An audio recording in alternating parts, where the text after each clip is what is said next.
Hey, good morning. It's Patricia Murphy. It's Tuesday. This is Seattle Now. Republicans are hoping to regain control of the House of Representatives this November, and there's only one district in Washington state that's up for grabs. Democrat Kim Shrier's in the 8th. And now, a new wrinkle in the race with the leaked Supreme Court opinion on abortion. KUOW political reporter David Hyde is here to tell us about it. But first, let's get you caught up. Starbucks will cover eligible travel expenses for employees seeking abortions. The company announced Monday it would reimburse employees who need an abortion and can't get one within 100 miles of their home. The policy also covers gender-affirming surgery for employees in states with anti-trans legislation. The Seattle-based company follows Amazon and Microsoft, who've announced similar policies since the leaked U.S. Supreme Court opinion to strike down Roe. Seattle Public Schools won't be messing with next year's start times after all. The district had floated a plan to address the bus driver shortage with a 3-tiered start time for schools that had some students in class as early as 7:30. Many families were not okay with that and let the district know, so they're sticking with the old system. But the driver shortage means it's likely, the district says, there will be similar reduced bus service next year. And hope you're enjoying this lovely bit of sun, because it's all going to change. The National Weather Service says a vigorous fall-like system is coming through. It's going to be cool, windy, and rainy starting tomorrow. Things should calm down and warm up a bit by the end of the week. The midterms are only about 6 months away, and things are really heating up in Washington's 8th congressional district east of Seattle, where the race is considered a toss-up. Kim Shrier flipped the 8th district from red to blue for the first time in 2018. This year, a number of Republicans, including King County Councilmember Reagan Dunn, are hoping to flip it back and regain Republican control of the Congress. David Hyde is KUOW's political reporter. He's here to explain. Hey, David. Hi, Patricia. It's good to talk to you. Explain the stakes here. We said at the top the race in the 8th is competitive, but specifically why? Well, all right. So, President's party, in this case Biden, always loses seats in midterm elections. The 8th is arguably the state's swingiest swing district, or really the only swing district this year, in that it's a very competitive race. Polling shows that, Republicans could do really well this year. Shrier is also vulnerable according to the nonpartisan Cook Political Report, which is sort of the gold standard for these kinds of things, saying that it's one of only about a couple dozen races around the entire country in the U.S. House that are toss-ups this year. So, Republicans are kind of rubbing their hands, thinking they've got a chance to retake this district, but also Congress, right? On the other side, they're worried. Speaker of the House Nancy Pelosi was just out here attending a Shrier fundraiser, among other things. And Democrats are spending money. The last time I saw, Shrier's raised over $4 million just for her campaign. That doesn't include the PAC money that will ultimately end up getting raised. So the 8th district is going to be a competitive race. And last week, Reagan Dunn brought more attention to it with his vote on abortion. Catch us up. What's going on? Yeah, so this was one of these symbolic votes, a motion in response to the leaked draft Supreme Court opinion that would overturn Roe v. Wade. King County Council said, we got to say something about this. They don't have any power, really, but they voted 8-1 to express support for abortion rights. And it's significant really only in that one council member voted against it, Reagan Dunn, King County Council member Reagan Dunn. He didn't actually talk about it at all at the meeting. He just said, Reagan Dunn, nay. But fortunately, I'd gotten a chance to speak to him prior to the vote, the day before, just about his views about the Supreme Court ruling and the abortion issue generally.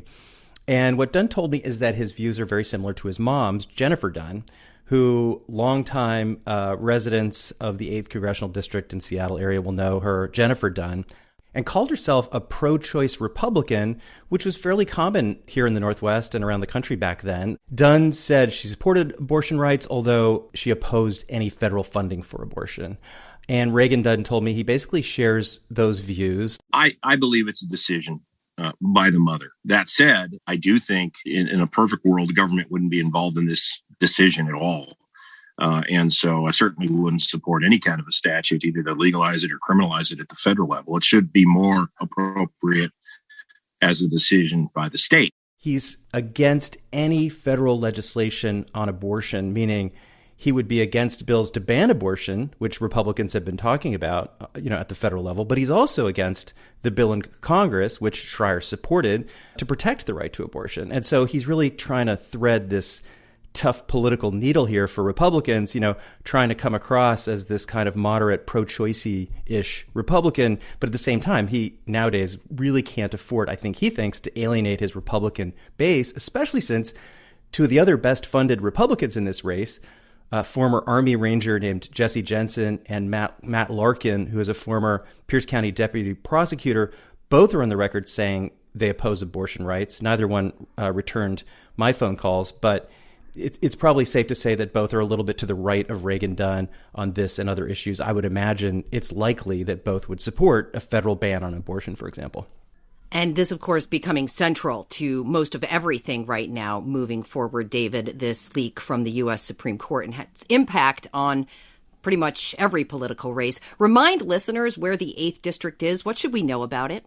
We're in the 7th here in the Seattle area. So this is the sort of greater Seattle area. It starts, at least, in bluish or blue cities like Issaquah, where Shrier's from, in western Washington, but it goes all the way across the Cascades, all the way out to much redder places like Chelan. So it's just a very diverse district, these kind of bedroom suburban communities here in the West, and farmland and ranchland, and really the swingiest place district-wise in the entire state. Okay. Well, and of course, the leak from the Supreme Court pretty much ensures that abortion is going to be central to this right now. How will it factor into this race's outcome, though? Yeah, I think it's impossible to say. Certainly some independents and moderates who might be wavering and might be attracted to a candidate like Reagan-Dunn could decide, you know what, I'm just going to vote for Shrier instead because of this issue. It could also, energize the Democratic Party base to get out to vote, which is a key issue in midterm elections, because usually the party whose president is in power has a problem with that. They tend to be a little bit less energized than they are when they're angry that the other party's person is in power. But on the other side, there is that energy. And of course, this is an issue that also energizes the Republican base, of which there are, about half in that district, potentially. And so, who knows? There's a lot of time between now and the August primary, but it certainly could become a factor. And I think if anybody's hoping it becomes a factor, it's more likely Shrier. You were out talking with people in the 8th. What did they have to say, David? Yeah, it's not a poll, but nobody I spoke with told me that this Supreme Court decision would lead them to change their vote. Nobody said it would be a factor in their decision to vote. And, it's not a poll, as I said, but those responses, I think, are consistent with some of what we do know based on past elections and some of the polling, which is that there are just fewer and fewer swing voters generally these days. Even in swing districts like this one, people are kind of in their camps, in their bubbles, or whatever you want to call it. And one thing to keep in mind, thinking back to the 1990s, if you can think that far back, Trish, remember the soccer moms? Oh, yeah. It was a phrase coined by pollsters to describe female suburban voters who were seen back then in like the Clinton years as the key to winning tight races. And these days soccer moms are still a factor, or, suburban female voters are still a factor. But in 2020, soccer moms basically did not vote for Trump. They typically now vote Democratic anyway these days. So there are fewer of those kinds of swing voters to really strive for. Okay, well, if abortion isn't going to force people to change their votes or motivate them enough to change their votes, what are the issues that are playing a role in the 8th Congressional District that people are really thinking about? On the Republican side, a candidate like Dunn has been focusing on two of the issues that are, top of the polls in terms of what people in a district like the 8th say they care about. Inflation, obviously, is the big one, but also crime, generally kind of trying to link Shrier to what they see as extremist leftist politics, kind of Seattle City Council 2020.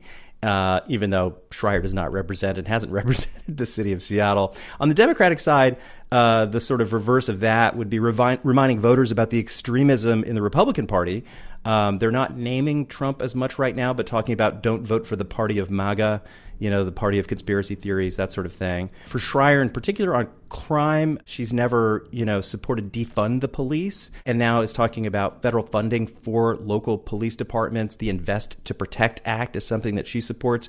On inflation, talking about controlling prescription drugs and other prices, and she also talks just about her personal story a lot. Like, don't you want a pediatrician to represent you in Congress? Well, we're 6 months out from the midterms. You're going to be following this race and a few others, but what are you watching out for in your reporting?